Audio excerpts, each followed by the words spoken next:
सबको हरा भरा रहने दो, ये जीवन का सार है। और 2 शब्दों में जीत है भैया, 2 शब्दों में हार है। बड़ी सुंदर बात है। ये 2 शब्द हैं, ये 2 शब्द स्वर्ग भी हैं, नरक भी हैं, खुशी भी हैं, दुख भी हैं, हर्ष भी हैं, विषाद भी हैं, प्रमाद भी हैं, प्रसाद भी हैं। क्योंकि सबको हरा भरा रहने दो, ये जीवन का सार है।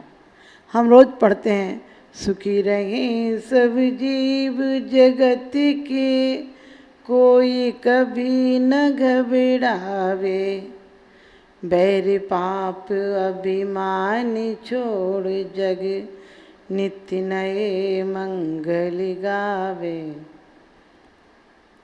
घर घर चर्चा रहे धर्म की, दुष्कर दुष्कर हो जावे।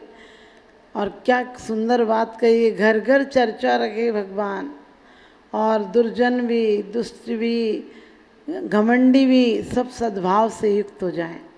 हम कहते हैं वसुदेव कुटुंबकम की नीति अपनाना चाहिए, लेकिन जो हम प्रार्थना करते हैं वैसा होना चाहते क्या? हम कहते हैं सब जीवन के सुख बढ़े, सब जीवन के सुख बढ़े, आनंद मंगल होए। क्या कितनी सुंदर बात परमात्मा से मांग रहे हैं। हमारी जुबान क्या कह रही है और जीवन क्या कह रहा है? जीवन कहता है सबको नरक मिले, मात्र मुझे स्वर्ग मिले। जीवन कह रहा है राम राम जपना, पराया माल अपना, अपना काम बनता और भाड़ में जाए जनता। और दूसरों के लिए कह रहे हैं सबका हित हो, सबका हित हो। आपको सबका हित अच्छा नहीं लगता, आप सिर्फ अपना हित चाहते हैं। अपने हित के लिए हजारों लाखों लोगों का हित करना पड़े तो आप तैयार रहते हो। 80% दुख संसार में दूसरों के नहीं है, अपने दुख हैं। अपने दुख भी नहीं कहना चाहिए, अपने दुख जो दिखते हैं सभी दुखी हैं। सभी हंसते हुए मिलते हैं जब तक 4 पैसे हैं, सभी हंसते हुए मिलते हैं जब तक 4 पैसे हैं। और गरीबी में न कोई पूछेगा कि आप कैसे हैं। जब तक आपके पास पैसा है, हुकूमत है, सत्ता है, तब तक देखो अखबारों में उन्हीं का नाम और फोटो आता है। लेकिन जब अखबारों से नीचे उतर जाएं, यानी कहना चाहिए पद से नीचे उतर जाएं, तो उसी दिन आखिरी दिन फोटो आता है जिस दिन आदमी मर जाता है, जिस दिन अंत्येष्टि हो जाती है, जिस दिन भगवान का प्यारा हो जाता है। जिस दिन भगवान का प्यारा हो जाता है उस दिन फोटो डलवाते हो। अरे जीवन भर भगवान को प्यार करो तो तुम्हारे जीवन भर तस्वीर छपेगी। क्या पता तुम कहते हो भगवान के प्यारे हो गए, तुम कहते हो भगवान के प्यारे हो गए, लेकिन जिसे जिंदगी भर भगवान प्यारा नहीं लगा, जिसे भगवान के सिद्धांत प्यारे नहीं लगे, जिसे जियो और जीने दो का नारा प्यारा नहीं लगा, जिसने जियो और जीने दो, सत्य अहिंसा प्रेम का संदेश नहीं अपनाया, जिसने सद्भाव की शैली नहीं अपनाई कि ही होती है वहीं झगड़ा होता है, भी होता है वहाँ समाधान होता है। परिवार में देखिए एक चीज़ हो, सास पहन जाए, बहू पहन जाए, किस बात का झगड़ा होगा? कोई झगड़ा नहीं है। आपको पता है एक मकान हो, सब लोग मिलजुल के रहें तो क्या झगड़ा है? क्योंकि जहाँ सभी लोग हैं, जहाँ सबके बीच भी है, तुम्हारा भी है, हमारा भी है, देवरानी का भी है, जिठानी का भी है, सास का भी है, बहू का भी है, नाती का भी है, पोते का भी है, सब तो ये सराय खाना है, यहाँ मिल बांट कर क्यों नहीं रहते हो? लेकिन कितना झगड़ा है। मुझे अब पता चला कि झगड़ा सिर्फ ख्वाहिशों का था, वरना तो आदमी देह का झगड़ा नहीं होता है, देह से झगड़ा नहीं करता है। क्योंकि मरने के बाद मुर्दे कब्रों में भी मिल कर रहा करते हैं। मरने के बाद लाश ऊपर हो जाती है, तब पता चलता है ख्वाहिशों का झगड़ा था। न किसी को कम चाहिए, न किसी को सब्र चाहिए, न किसी को कम चाहिए और न किसी को गम चाहिए। 2 ही काम है झगड़ा मिटाने के, कि कम खाओ और गम खाओ। ना हकीम पर जाओ ना हाकिम पर जाओ। यदि कम खाओगे तो डॉक्टर के यहाँ नहीं जाना पड़ेगा, और गम खाओगे तो कचहरी नहीं जाना पड़ेगा। लेकिन आज का आदमी का अधिक समय और अधिक पैसा सिर्फ झगड़े में जा रहा है। या तो झगड़े की योजना बनाता है या झगड़ा करता है। दोनों कामों में योजनाएं एक ही की हैं। जिस समय खाली बैठता है तब भी किसी को गिराने की, मारने की योजना बनाता है। आपको अपना दुख नहीं है, आप दूसरों को सुखी देखकर बहुत दुखी हो। आप देखना भगवान से क्या मांगते हो, कहते हो भगवान सबको सुखी कर रखा, मेरे लिए क्यों अन्याय कर रखा है? यानी भगवान को तुम्हें अन्यायी बता रहे हो। कोई दूसरा सुखी हो जाए, दूसरे के घर धन दौलत आ जाए, दूसरे का बेटा IAS अफसर कोई बड़ा अफसर बन जाए तो क्या कहते हैं, पाप भी खूब फल रहे हैं। यानी तुम पुण्यात्मा हो, तुम तो अभी भी पाप कर रहे हो दूसरे को गिरा कर, तुम अभी कहाँ से पुण्य कमा रहे हो। और यदि पुण्य कमाना है तो चेहरे की बात तो जाने रखिए, भगवान ने आपको अद्वितीय बना कर रखा है, एक विशेष बना कर रखा है। आप जैसा चेहरा करोड़ों लोगों में दूसरों का नहीं मिलता है। चेहरे की बात तो जाने दीजिए, आपके अंगूठे का निशान भी अरबों लोगों में से एक दूसरे का नहीं मिलता है। यानी आप बिल्कुल अद्वितीय होने आए थे, अद्भुत होने के लिए आए थे, पूज्य होने के लिए आए थे, लेकिन क्या कर रहे हो यहाँ पर, एक दिन चैन से नहीं रह पा रहे हो। आदमी ने चैन जानवरों के गले में डाल रखी है, अपने गले में डाल रखी है चैन, लेकिन ये चैन तुम्हें बेकार बेचैन कर रही है। कहीं जाना हो तो चैन याद आती है, कहीं रुकना हो तो चैन याद आती है।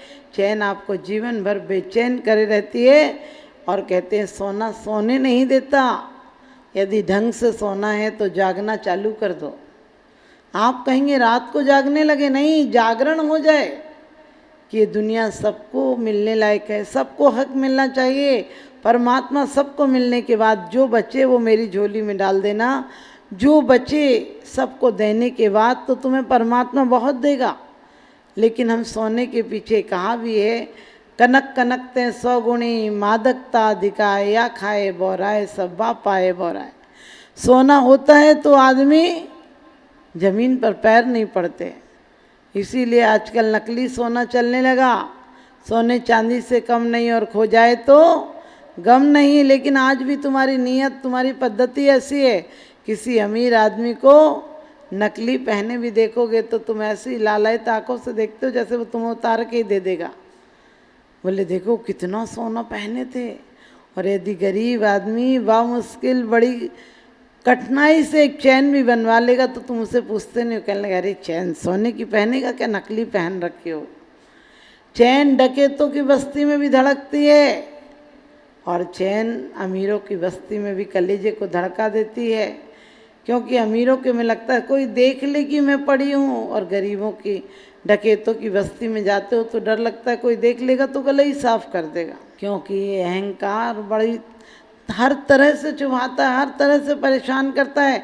नहीं हो तो लालायत, हो तो लालायत, आपको हर तरह से दुखी करता है।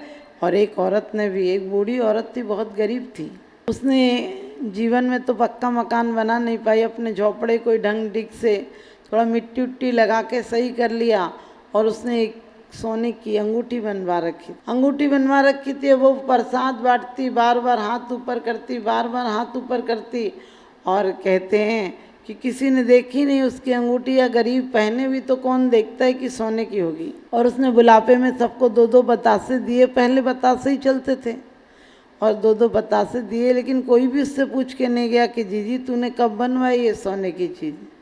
अब उसे इतना गुस्सा आया, इतना गुस्सा आया कि लोगों के जाने के बाद उसने झोपड़ी में जो चूल्हा जल रहा था उसकी लकड़ी गुस्से में इधर उधर फेंक दिया। आपको पता हो, आप गुस्से में होते हैं तो चीज़ों को फेंकते हैं, और चीज़ें नहीं फेंक पाते। जब गुस्सा पराकाष्ठा पर होता है तो खुद को छलांग लगा लेते हो, खुद को फांसी के फंदे पर चढ़ा देते हो। और क्या करना, कोई क्या कहेगा, कहने दो क्या कहेगा। अधिकांश लोग इसलिए मरते हैं, लोग क्या कहेंगे, अरे लोग तो कहेंगे, लोग तो उल्टी दिशा में चलते हैं। गधे पे बैठोगे तब भी दोष देंगे, उतरोगे तब भी दोष देंगे, कहने वाले तो कहेंगे, दुनिया कहने के लिए है। तो उसने भी क्या किया, अपनी घर की आग निकाल के इधर उधर फेंक दी। अब घास की झोंपड़ी थी, जलने लगी, झोंपड़ी जलने लगी तो चिल्ला चिल्ला के बोली अरे मेरी झोंपड़ी जल गई, कोई पानी लाओ, बचाओ बचाओ करके लोग अपने अपने घर से पानी लेकर दौड़े। पड़ोस में ही सारे घर थे, सब लोग अपने अपने घर का घड़ा लेकर दौड़े, और उसी में से वो बार बार फिर भी अंगुली को दिखा दिखा के कह रही थी इधर डालो पानी, इधर डालो, इधर डालो, इधर मत डालो। उंगली बिल्कुल आगे की हुई थी कि देख लें लोग। एक औरत बोली जीजी ये कब बनवाई तूने अंगूठी। बोली आग लगी 2 घंटे पहले पूछ लेती तो आग काहे को लगाती, आग ही इसमें लगाई, मैं जलने लगी थी।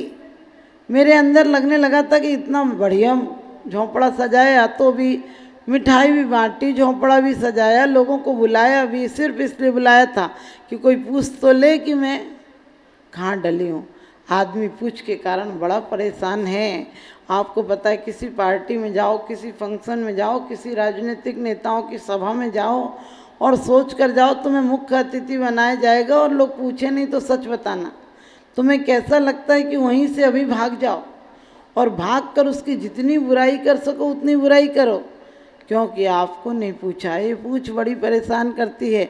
सुना था कि जानवरों के पूछ होती है, लेकिन ये मूछ वाले की भी अजीब पूछ होती है। वो कहता मुझे पूछा नहीं, मुझे पूछा नहीं। अरे क्या पूछे आदमी तुमको। हम भी अपने जीवन में पूछ के कारण बहुत परेशान हैं। हम पूछ को छोड़ दें, दूसरों को पूछना प्रारंभ कर दें, तुम्हारी पूछ अपने आप साकार हो जाएगी। तुम्हें लोग पूछने लगेंगे, क्योंकि संसारिक प्रतिध्वनि है, जो दोगे वही लौट कर आएगा।